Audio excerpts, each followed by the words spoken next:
রাজধানীর মোহাম্মদপুরে মা ও মেয়ে হত্যার ঘটনায় মূল আসামি আয়েশাকে গ্রেপ্তার করেছে পুলিশ। বুধবার দুপুরে পুলিশের একটি সূত্র থেকে জানা যায়, বরিশালের নলছিটি এলাকা থেকে তাকে গ্রেপ্তার করা হয়েছে।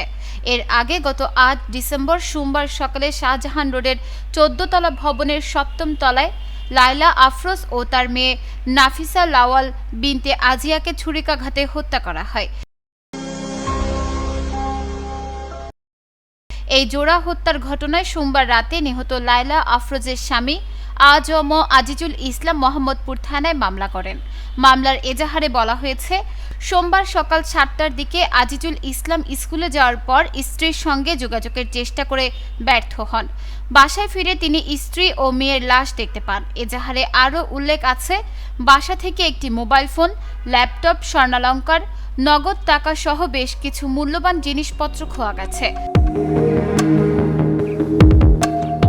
ভবনের সিসিটিভি ফুটেজে দেখা যায়, হত্যার পর এক নারী স্কুল ড্রেস পরে কাঁধে ব্যাগ নিয়ে বেরিয়ে যাচ্ছেন।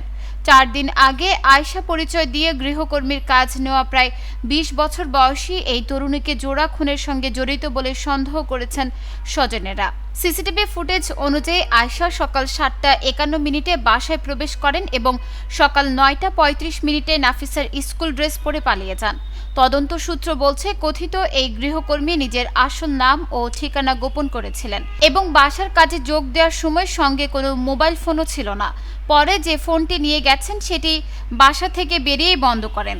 আশেপাশের সিসিটিভি ক্যামেরার বেশিরভাগই অচল থাকায় তাকে শনাক্ত করতে ম্যানুয়ালভাবে বিভিন্ন পদ্ধতি অনুসরণ করতে হয়েছে।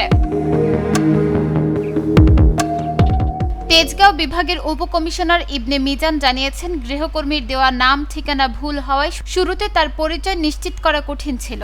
সুরতহাল প্রতিবেদনে বলা হয়, লায়লা আফরোজের শরীরে প্রায় ৩০টি এবং নাফিসার দেহে ৪টি ছুরিকাঘাতের চিহ্ন রয়েছে।